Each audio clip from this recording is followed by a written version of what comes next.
রিয়্যাক্টে code করতে গিয়ে এমন কোনো বিরক্তিকর সমস্যায় কি কখনো পড়েছেন যার একটা দারুণ সহজ সমাধানও আছে? আজ আমরা ঠিক এমনই একটা জিনিস নিয়ে কথা বলবো, রিয়্যাক্ট কনটেক্সট এপিআই। চলুন দেখি এটা কিভাবে আমাদের জীবন সহজ করে দেয়। আচ্ছা, ভাবুন তো একবার, একটা বড়সড় অ্যাপ বানানো হচ্ছে। এখন সেই অ্যাপের একদম ভেতরের কোনো এক কম্পোনেন্টে কিছু ডেটা পাঠানো দরকার পড়ল। এই কাজটা কি একটু ঝামেলার মনে হয় না? একটা উদাহরণ দিই।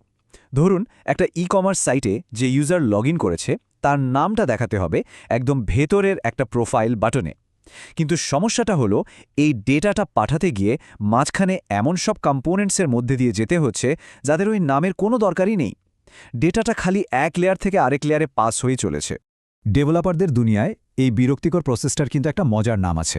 একে বলা হয় প্রপ ড্রিলিং। মানে যখন একটা ডেটাকে প্যারেন্ট থেকে অনেক ভেতরের চাইল্ড কম্পোনেন্টে পাঠানো হয় আর মাঝখানের কম্পোনেন্টগুলোর ওই ডেটার কোনো দরকারই থাকে না।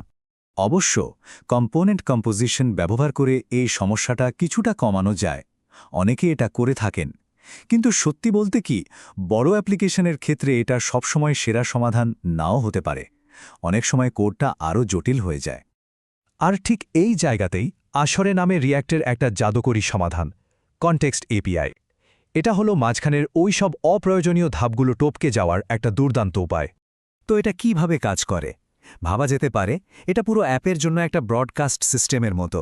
মানে ডেটাটা যেখান থেকে আসছে সেখান থেকে সরাসরি সেই কম্পোনেন্টে পৌঁছে যাবে যার ওটা দরকার। মাঝখানের আর কাউকেই বিরক্ত করার কোনো প্রয়োজন নেই। আচ্ছা, তাহলে চলুন এবার একটু গভীরে যাই। দেখি এই সিস্টেমের মূল অংশগুলো কি কি। এর পেছনে মূলত তিনটা জিনিস কাজ করে। 1 নম্বরে আছে প্রোভাইডার। এর কাজ হলো ডেটা সাপ্লাই করা, মানে ওই হলো ডেটার সোর্স। 2 নম্বরে আছে ভ্যালিউ। এটাই হলো আসল ডেটাটা, মানে আমাদের উদাহরণের সেই ইউজারের নাম। আর 3 নম্বরে হলো কনজিউমার। এরা হলো সেই সব কম্পোনেন্ট যারা ওই ডেটাটা ব্যবহার করতে চায়, যেমন আমাদের প্রোফাইল বাটন। আর এখানে কয়েকটা দারুণ ব্যাপার আছে। যেমন প্রোভাইডারকে সাধারণত অ্যাপের একদম উপরের লেভেলে রাখা হয় যাতে পুরো অ্যাপেও ডেটা পাওয়া যায়। আর ভ্যালু হিসাবে যে কোনো কিছুই শেয়ার করা যেতে পারে। আর সবচেয়ে বড় কথা, যত খুশি কনজিউমার থাকতে পারে, কোনো লিমিট নেই। এখনও যদি ব্যাপারটা একটু কঠিন মনে হয়, কোনো চিন্তা নেই। চলুন একটা খুব সহজ আর পরিচিত উদাহরণ দিয়ে পুরো বিষয়টা বুঝে ফেলি। এটা মনে রাখতেও খুব সুবিধা হবে। ভাবুন তো, আমাদের বাসার ওয়াইফাই রাউটারটা কিভাবে কাজ করে। ওই রাউটারটাই হলো আমাদের প্রোভাইডার। আর রাউটার থেকে যে ইন্টারনেট সিগন্যালটা বের হয় সেটাই হলো ভ্যালিউ। আর আমাদের ফোন, ল্যাপটপ বা অন্য যে কোনো ডিভাইস যেগুলো ওই সিগন্যালটা ব্যবহার করে সেগুলো হলো কনজিউমার।